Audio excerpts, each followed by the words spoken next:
Listen, I have been teaching advanced tactical warfare at the Galactic Military Institute for 73 cycles. 73. In that time I have instructed over 4,000 cadets from 216 different species. I have seen Craxians tear through combat simulations with 8 limbs blazing. I have watched Velnori demonstrate reflexes so fast they appear to teleport. I have even endured the insufferable bragging of Thorian elites who think their exoskeletons make them invincible. But nothing, and I mean absolutely nothing, prepared me for the humans. My name is Instructor Vex Talon, 3rd Crest of the Unified Defense Coalition, and I am going to tell you about the day I finally understood why every single human in my class sat there like they were half asleep, barely moving, hardly speaking, while the rest of the galaxy's finest warriors strutted around like they owned the training grounds. It started on rotation day 70, standard morning, the usual pre-combat briefing. I stood at the front of the lecture dome, my scales catching the overhead lights in what I liked to think was an intimidating display of authority. Around me, 200 cadets from 37 species filled the tiered seating. Always, most were leaning forward, datapads active, taking notes. The Craxians were practicing their aggressive postures. The Thorians were comparing armor modifications. The Velnori were, as always, vibrating with barely contained energy. And then there were the humans. 7 of them, scattered throughout the room, not sitting together, which was weird enough because every other species clustered into their own groups. No, these humans just sort of distributed themselves randomly, like someone had tossed them into the room and they had landed wherever. The first one I noticed was a male named Marcus Holt. Big guy, probably 2 meters tall, built like he could punch through a blast door. He was slouched so far down in his seat that his chin nearly touched his chest. Eyes half closed, arms crossed. If I did not know better, I would have sworn he was actually sleeping. Next to him, 3 rows up, sat a female named Jamie Park. Short, maybe 1.6 meters, with these bright alert eyes that seemed to track everything. But she did not move, just sat there with her hands folded in her lap, watching me with this expression that I could not quite read. Amusement? Boredom? Calculation? The others were similar. There was Kenji Sato, who somehow made sitting in a standard military academy chair look like he was lounging at a beach resort. There was Lucia Torres, who spent most of her time staring at the ceiling like she was counting tiles. There was David Cooper, who occasionally smiled at nothing in particular, which honestly creeped me out more than anything else. You get the idea. They were quiet, calm, so still that sometimes I forgot they were there, and it drove me absolutely insane. See, here is the thing about combat training at the Galactic Military Institute. It is competitive, viciously so. Species pride is on the line. Every cadet wants to prove that their people are the strongest, the fastest, the most strategically brilliant. Trash talk is not just common, it is basically mandatory. You should hear the Craxians and Thorians go at it. They make entire productions out of their pre-simulation insults. But the humans? Nothing. Silence. They showed up. They did the work. They left. No boasting. No posturing. No participation in the interspecies dominance displays that were practically part of the curriculum. At first, I thought maybe they were scared, intimidated by being surrounded by species that had been waging interstellar warfare for thousands of years while humanity was still figuring out how to make fire. That would be understandable. They were new to the galactic community, only made first contact 40 cycles ago. It would make sense if they felt out of their depth, except when I looked at their scores. That was the second thing that made no sense. Every evening, I reviewed cadet performance metrics, combat simulation results, strategy assessments, physical capability rankings, and every evening, I found myself staring at the human scores with increasing confusion. They were good, not great, not terrible, just consistently, unremarkably good. Middle of the pack, adequate. They passed every test, completed every simulation, met every requirement. But they never excelled, never pushed for the top rankings, never competed for the glory positions. And for a facility full of warriors from species that had been bred, trained, and culturally conditioned for combat excellence, that was weird. Really weird. I mean, take Marcus Holt, for example. That guy had the physical build of a champion gladiator. He should have been dominating the strength trials.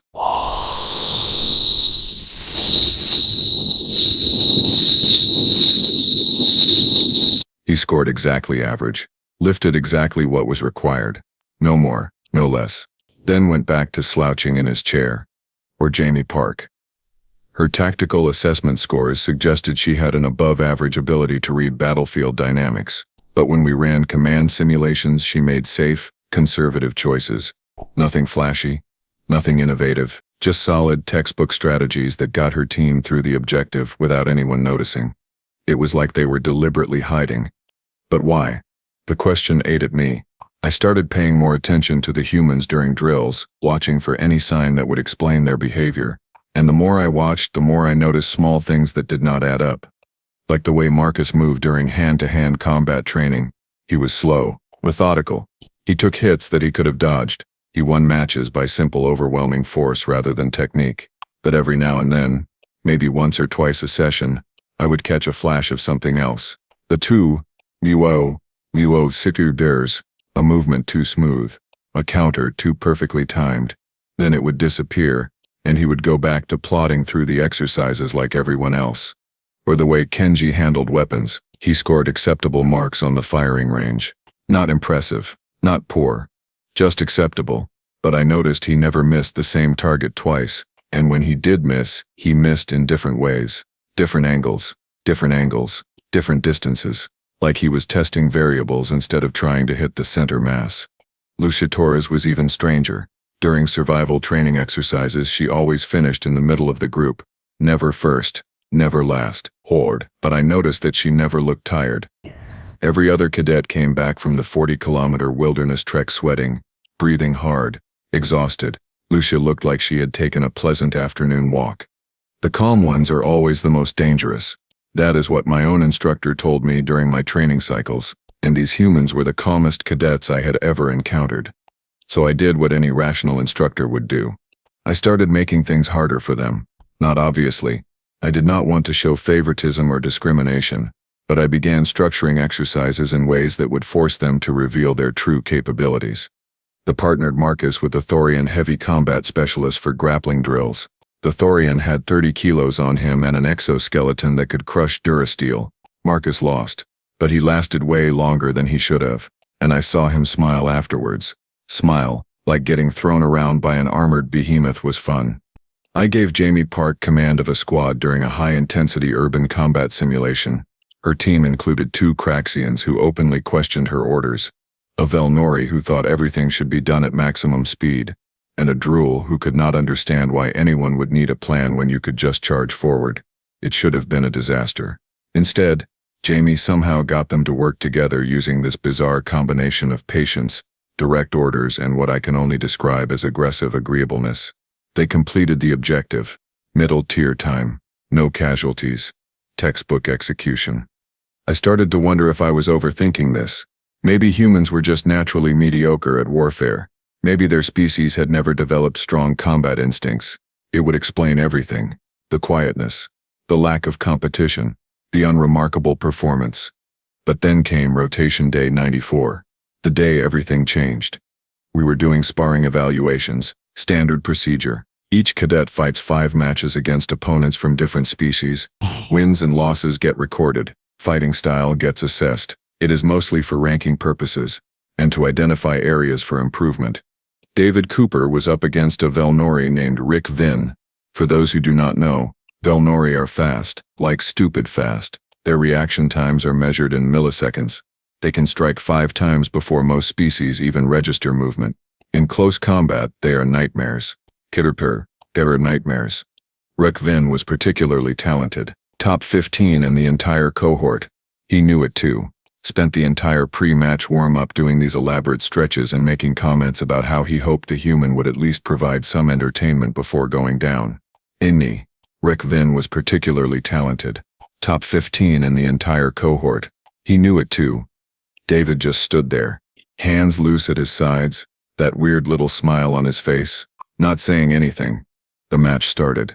Rick Vin moved, and I mean moved. He became a blur of strikes, fists, elbows, knees, all coming at David from 6 different angles simultaneously. It was beautiful. Textbook Velnori combat technique. David dodged it, all of it. Not by much. Just enough. His movements were minimal. Efficient, Like he knew exactly where every strike would land and simply was not there when it arrived. Rick Venn increased his speed. All the blur intensified. He was throwing combinations that should have been impossible to avoid. Attacks that came from physically improbable angles. The kind of assault that puts most opponents on the ground in seconds. David kept dodging, still not countering, not attacking, just evading, and he was barely moving. His feet stayed in almost the same position. His upper body swayed and twisted with these tiny adjustments.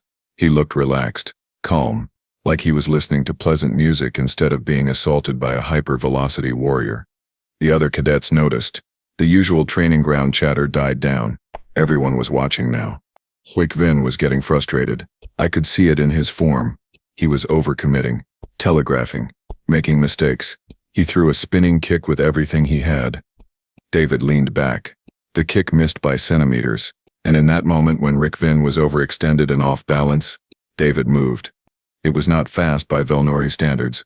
It was just precise, perfectly timed. He stepped inside Rick Venn's guard, swept his leg and put him on the mat with this gentle, almost casual motion that made it look like Rick Venn had simply decided to lie down.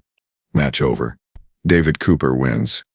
The training dome was silent, completely silent. Then David reached down, helped Rick Venn to his feet and said something I could not hear. Whatever it was made Rick Venn laugh. They bumped fists. David walked back to his seat, slouched down, closed his eyes halfway, became invisible again. I stood there trying to process what I had just seen. That was not middle-tier combat ability. That was elite-level movement, master-class timing, the kind of skill that takes decades to develop, and David Cooper had just used it to win a match by the smallest possible margin, then immediately returned to looking like he could barely stay awake. I pulled up my datapad with shaking hands, accessed the human personnel files, started reading through their backgrounds. What I found made my scales itch. Marcus Holt, service record redacted. Tree Academy employment listed as security consultant, location classified. Jamie Park, educational background includes 3 advanced degrees in strategic studies and asymmetric warfare theory, 14 languages. Prior work experience redacted. Kenji Sato, born in some place called Tokyo, trained in multiple martial disciplines before age 10. Everything after age 18 was redacted. Lucia Torres, mountain rescue specialist, survival instructor. And apparently she had walked across an entire continent on the Andes through something called the Andes Mountains. Falls.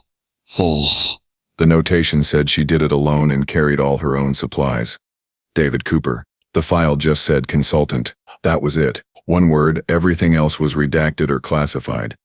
Every single human in my class had a background that was partially or completely obscured, which meant they were all military, or intelligence, or something else that made human authorities very interested in keeping their histories private. I looked up at the training dome, at the 7 humans scattered throughout the seating, all of them sitting quietly, not talking, not moving, just watching, waiting, and suddenly I realized something that made my blood run cold. They were not hiding, because they were scared or inexperienced.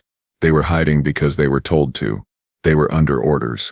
Orders to blend in, to not draw attention, to assess the other species without revealing their own capabilities. The humans had sent infiltrators to the Galactic Military Institute, and we had accepted them without question. I needed to see their combat logs, their real combat logs, not the Academy training scores, their actual service records, whatever information Human Command had sent along with these cadets that we had filed away without properly reviewing. I went to my office, accessed the classified personnel database, input my instructor credentials, and pulled up the restricted human files. What I found there would change everything. But that story will have to wait, because right now I need you to understand exactly what I felt in that moment when I opened those files and started reading. Pure, absolute terror. These were not cadets. These were not students. These were not even soldiers in the way that the rest of the galaxy understood the term. The humans sitting quietly in my classroom were something else entirely, something we had never encountered before, something that made every warrior species in the known galaxy look like children playing at war. And they had been sitting there the whole time, watching us, learning from us, measuring us, while we assumed they were harmless. I stared at the first combat log entry, My translator struggled with some of the terminology, but the numbers were clear enough, but the mission descriptions were clear enough. These humans had seen things, done things, survived things that would have killed any member of any species I had ever trained. And they had done it while outnumbered, outgunned, and fighting against impossible odds. Not in simulations, in actual combat, on real battlefields, against real enemies. They scrolled down, page after page of operations, engagements, conflicts. The logs went back years. Some of these humans had been fighting since before first contact, fighting each other, fighting their own environment, fighting their entire planet just to survive. Earth, I learned, was classified as a death world. Extreme gravity, extreme temperature variations, extreme weather, extreme everything, and humans evolved there, adapted to it, thrived in it. They were not just warriors.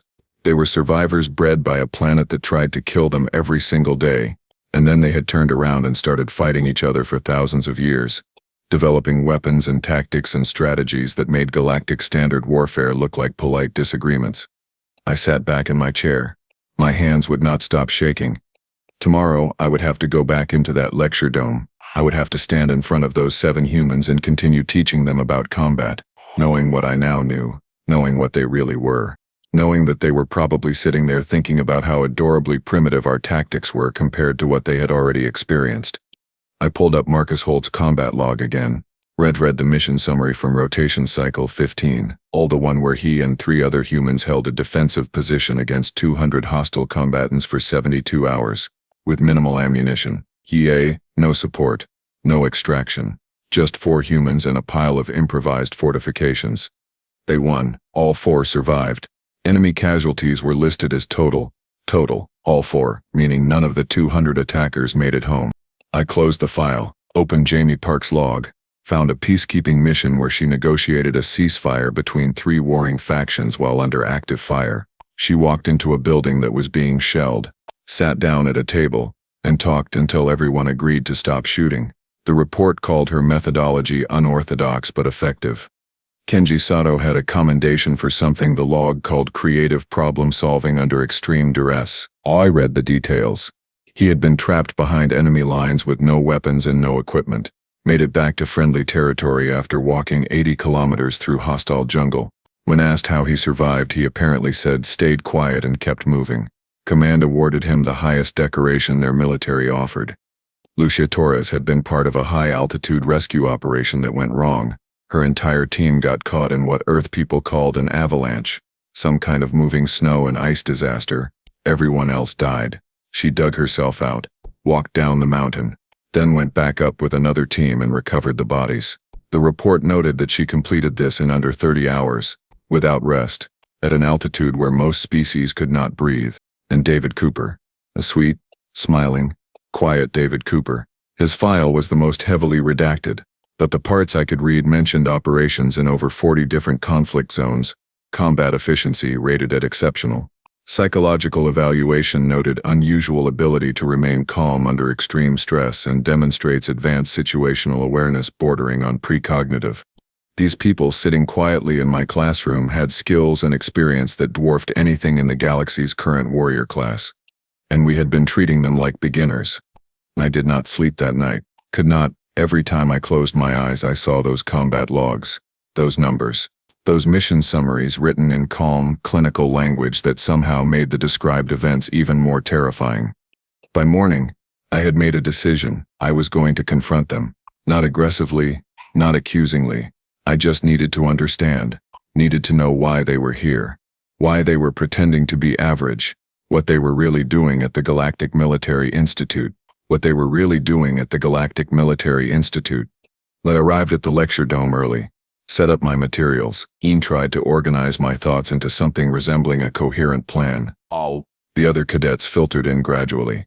Craxians, stomping, Thorians clanking, Fulnori practically bouncing off the walls with their usual excess energy. And then the humans arrived, one by one, spreading out through the seating area. Marcus slouched into his usual spot. Jamie sat down with her hands folded. Kenji looked like he was about to take a nap. Lucia stared at the ceiling. David smiled at nothing. I watched them settle in, watched them become invisible again, blending into the background while 200 other cadets made noise and took up space and demanded attention. It was masterful. Really, if I had not read those files, I would never have noticed. But now that I knew, I could see it. The way they positioned themselves for maximum visibility of the room. The way they never quite relaxed, despite looking completely at ease. The way their eyes tracked movement without their heads turning. They were not students. They were observers. Analysts. Maybe even something more concerning. I started the morning briefing. Standard tactical theory. Flanking maneuvers. Supply line management. The usual curriculum. I lectured for 40 minutes while the cadets took notes and asked questions and generally participated in the educational process. The humans sat quietly, as always. When the lecture portion ended, I announced a practical exercise, team-based combat simulation. The cadets perked up. They loved these. Simulations meant competition. Competition meant bragging rights. Bragging rights meant everything to warriors. Bragging rights meant everything to warriors. Bragging rights meant everything to warriors. I started assigning teams, mixed species groups, the standard approach. Craxians with Velnori, Thorians with Druil, balanced for strengths and weaknesses. Everyone groaned or cheered depending on who they got paired with. Then I did something unusual. I put all 7 humans on the same team. The room went quiet. Wabjig, that was not normal. We never grouped species together for team exercises. The whole point was to teach interspecies cooperation, build unity across the coalition. Mixing everyone up was standard doctrine. But I needed to see what happened when the humans worked together. Needed to see what they could really do when they were not hiding behind mediocrity. Marcus raised an eyebrow. Jamie tilted her head slightly. Ikenji actually opened both eyes fully. Lucia stopped staring at the ceiling. David's smile got a little wider. Team 7 will be all human personnel, I announced, trying to keep my voice steady. They will face Team 1 through Team 6 in sequential engagements. Each team gets 1 simulation run. Teams 1 through 6 will be standard mixed species composition. A Craxian named Vorth raised 3 of his limbs. Instructor, is that not disadvantageous for the humans? 7 against 35. The simulation parameters will be adjusted for team size, I said. Which was true. Sort of. What I did not mention was that I was setting the simulation to maximum difficulty. I wanted to see how the humans performed when they could not hide. When they were forced to actually try. We moved to the simulation chambers. The other cadets filed into their assigned prep rooms. The humans walked together toward Chamber 7. I noticed they were talking now, quietly, their heads close together. For the first time since they had arrived at the Institute, they looked engaged, alert, focused. They went to the control room, pulled up the simulation parameters, selected the scenario. Urban combat, high intensity. Multiple hostile forces, civilians in the area. Time-sensitive objectives. Every complication I could think of. Then I made it harder. I added environmental hazards, reduced available ammunition, cut their communication systems by 50%, introduced random equipment failures, set the enemy force AI to adaptive learning mode. If these humans were as good as their combat logs suggested, this would challenge them. If they were not, well, they were about to have a very bad day. I activated the monitoring systems. Screens lit up around the control room showing different camera angles of the simulation environment. The other instructors joined me.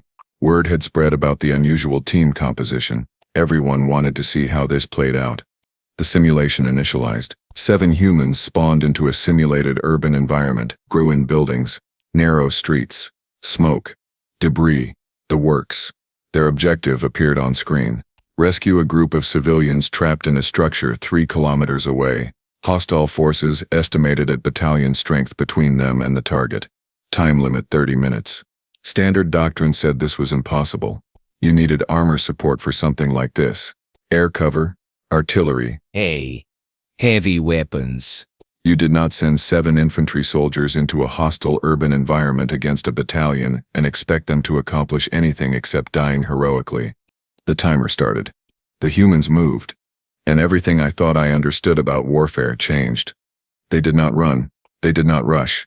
They moved through the streets like water flowing downhill, smooth, inevitable, effortless. They communicated with hand signals and these tiny sounds that probably would not have carried 10 meters in a real environment.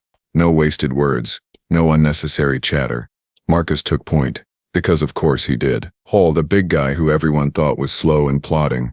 He moved through that urban terrain like he had been born in it. Every step placed perfectly. Every corner checked. Every potential ambush point identified and cleared. Jamie was calling shots. I could see it in the way the others oriented to her. She was not giving long speeches or detailed orders. Just quick gestures, a pointed finger, a hand signal. The others responded instantly. Perfectly coordinated. Kenji and David flanked the formation, moving parallel to the main group but offset, covering approaches, watching angles. They moved independently but somehow stayed perfectly synchronized with the team's rhythm. Lucia and two others I had barely noticed in class, a female named Rachel Kim and a male named Alex Foster, handled the middle. They were watching everything, processing information, calling out threats before they materialized. The first contact came at the 4-minute mark. A squad of simulated hostiles emerged from a building. 12 enemies, standard combat formation. They opened fire. The humans evaporated. That is the only word for it. They were there, and then they were not. They used cover I had not even known existed in that simulation. 2. Doorways. Rubble piles. Shadows. They just vanished into the environment. Then they counterattacked. Not all at once. Not with overwhelming force. They picked targets, fired, moved, fired again. Within 20 seconds, all 12 hostiles were down. The humans had not taken a single hit. They kept moving, faster now. They had established the threat level, understood the enemy capabilities, adjusted their approach accordingly. Another contact. Larger force this time. 20 hostiles with heavy weapons. The simulation AI was adapting, learning. It set up a proper ambush. Interlocking fields of fire, multiple firing positions, support weapons. This was a squad killer. Most teams would have been shredded. He was what have been shredded. The humans hit it from 3 directions simultaneously. I did not even see them split up. One moment they were together. The next moment Marcus was assaulting from the front, while Kenji and David flanked from both sides, and the others provided supporting fire from an elevated position I had not realized they had accessed. The ambush collapsed. The hostiles tried to reorient, could not. They were taking fire from too many angles. Their AI superteens overloaded trying to prioritize threats. The humans rolled through them like they were not even there. 15 minutes elapsed. The humans were halfway to the objective. They had eliminated over 60 hostiles. Chegg not slowed down. Had not taken casualties. Had barely used any ammunition because every shot counted. Every round found a target. The other instructors were staring at the screens. Nobody was talking. We were watching something that should not have been possible. The simulation AI went into desperation mode. It threw everything at the humans. Armor, air support, artillery, the full weight of the battalion-sized force. The urban environment turned into hell. Explosions, gunfire, smoke, the kind of chaos that makes trained soldiers freeze or break. The humans accelerated. I watched Marcus charge an armored vehicle. Charge it. He used some kind of improvised explosive device I had not even seen him create, blew the tracks, threw a smoke grenade, used the confusion to eliminate the crew, captured the vehicle, then drove it through a building to create a new route for his team. I watched Jamie direct fire missions using debris and environmental hazards as weapons. She collapsed buildings onto enemy positions, created choke points, turned the entire urban terrain into a weapon system. I watched Kenji do something with close-quarters combat that I would not have believed if I had not seen it with my own eyes. He went hand-to-hand against 4 enemies in a confined space and won so quickly the simulation AI could not properly render it. He was just there and then everyone else was down, and he was moving to the next objective. Lucia climbed. Holsisha went up the side of a building without equipment, without safety gear, just climbed 5 stories like gravity was a suggestion, then provided overwatch for the entire team from a sniper position she created out of nothing. David did something that made me question if humans had some kind of precognitive ability. He was always where he needed to be, always moving to the right position before the enemy appeared, always firing at targets half a second before they became threats. It was like he could see the future, or like he understood the flow of battle so well that he just knew where everything would happen. Rachel and Alex worked together like they shared a brain. They moved as one unit, covered each other perfectly, communicated without words. They were force multipliers. making the whole team more effective, just by being there. 28 minutes. The humans reached the civilian location, secured the perimeter, extracted the targets, started the return trip. They had 2 minutes to get back to the extraction point 3 kilometers away through a hostile force that had regrouped and was very angry about being humiliated. They made it in 90 seconds. How? They stole a vehicle, just took it from the enemy. Marcus drove like he was possessed. Jamie navigated. The others provided covering fire.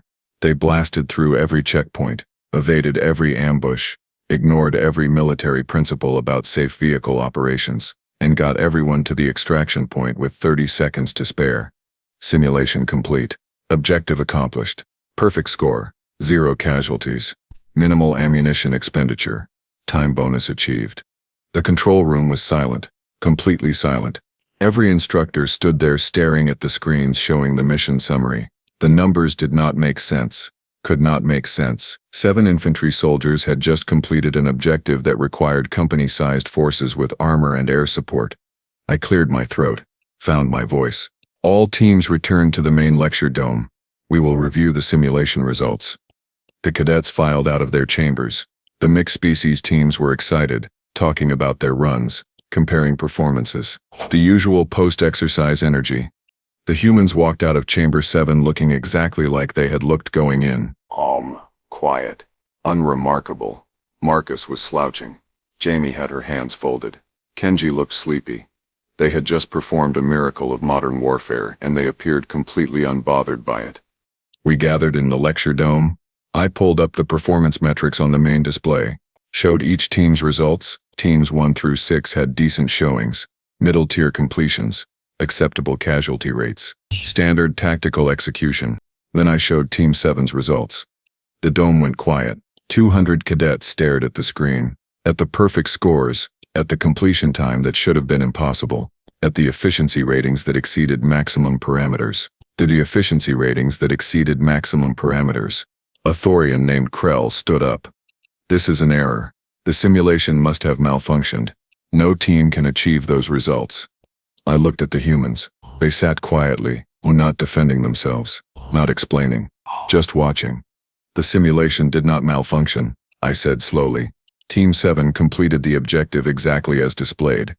That is impossible, Krell insisted. 7 soldiers cannot defeat a battalion, cannot rescue civilians from a denied area, cannot do any of this. He gestured at the screen. These numbers are fantasy. Marcus finally moved. He sat up slightly, looked at Krell, spoke for the first time in weeks. You are right, 7 soldiers probably cannot do that. The dome waited. Marcus smiled. But 7 humans can. And there it was, the thing I had been dancing around. The truth I had been trying to avoid. Humans were not just another species joining the galactic community. They were not just warriors with some unusual skills. They were something entirely different, something forged by a death world and 10,000 years of continuous warfare against themselves and their environment and everything that tried to kill them. They were survivors. Apex predators from a planet that tried to murder everything on it. And they had not just survived, they had thrived, had built civilizations, had developed technology, had reached for the stars while fighting gravity that would have crushed most species. And now they were here. All learning our tactics. Studying our capabilities, measuring our strengths and weaknesses, while sitting quietly in class. Jamie Park stood up, looked at me. Instructor Vex Talon, you pulled our service records last night. We know. Our security protocols alerted us when the files were accessed. My scales went cold. We are not here to infiltrate, Jamie continued. Her voice was calm, professional. We are here because humanity wants to learn. We fought alone for 10,000 years. Now we have neighbors, allies. We need to understand how the galaxy wages war so we can fight beside you, not against you. Then why hide? I asked. Why pretend to be mediocre? Because we are mediocre, Marcus said. By our standards, every human in this room is average for our military. We are not special operators, not elite forces, just regular soldiers. What you saw in that simulation. That is basic infantry tactics for us. I felt something crack in my understanding of the universe. If you are average, I said slowly, then what are your elite forces capable of? The humans looked at each other. David smiled. You really do not want to know, Instructor. Trust me on that. Kenji spoke up. We sit quietly because we are learning, watching, understanding how other species fight, what their capabilities are, what their limitations are. Not for conquest, for cooperation. So when the galaxy faces a real threat, we can work together effectively. You mean when? Lucia said softly. Not if. When? What threat? I asked. The galaxy is big, Instructor, Rachel said, and we have only explored a tiny fraction of it. Humanity learned a long time ago that when you are not the scariest thing out there, you need friends, allies, partners who can fight beside you. So we came here to learn, Alex added, to train with the best warriors from 200 species, to understand their tactics, their strategies, their ways of war. So when something comes for all of us, we will be ready. The dome was silent again.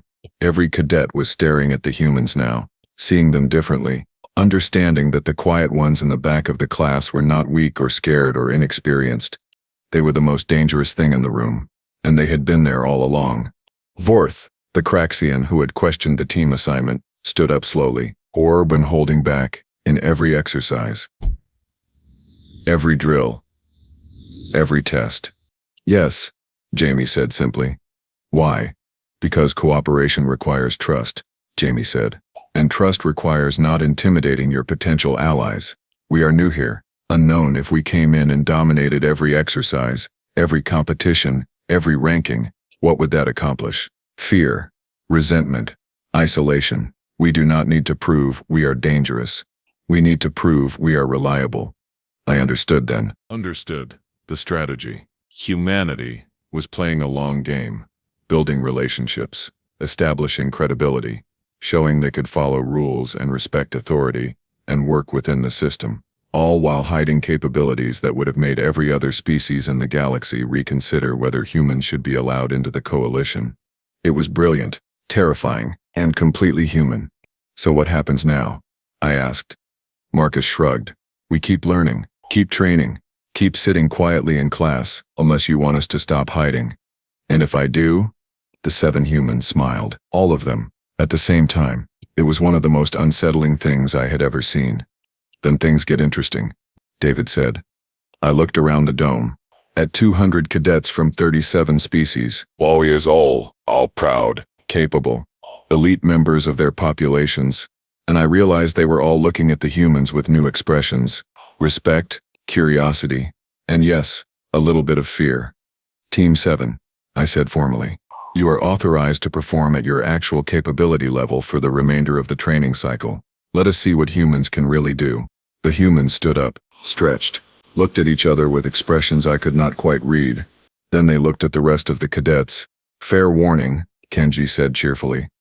We are about to ruin all the curve scores. Sorry about that. The next 6 weeks were educational, for everyone. The humans stopped hiding, started competing, and the entire academy learned exactly what a species from a Deathworld could do when they stopped being polite. Rankings changed. Records fell. Tactics textbooks needed revision. Training protocols required updates. The humans did not dominate every category. They were not superhuman, but they were consistently, reliably, terrifyingly competent at everything. And more importantly, they taught, shared techniques, explained strategies, worked with other species to adapt human tactics for different physiologies and capabilities. They became force multipliers, making everyone around them better. By the end of the training cycle, the academy was different, whole better, more capable. 8. Not because humans were superior warriors, but because they had shown everyone what was possible when you stopped accepting limitations and started finding solutions. They learned something important during those weeks. The humans were not trying to prove they were the best. They were trying to prove they were partners. All eyes. Friends who would stand beside you when things got bad. And given what I had seen in those combat logs, given what I now understood about human history and human capabilities, I was very glad they were on our side. Because Marcus was right. If 7 average human soldiers could do what I had witnessed, I really did not want to know what their elite forces were capable of. Some questions are better left unanswered. But I will tell you this. When the threat Lucia mentioned finally arrives, when something comes for the galaxy that requires the combined might of every species in the coalition, I know who I want beside me in the fighting. The quiet ones. The calm ones. The humans sitting in the back of the class who smile at nothing in particular and slouch in their chairs and look like they could barely be bothered to pay attention. Because I have seen what happens when they stand up and decide to try. And it is glorious.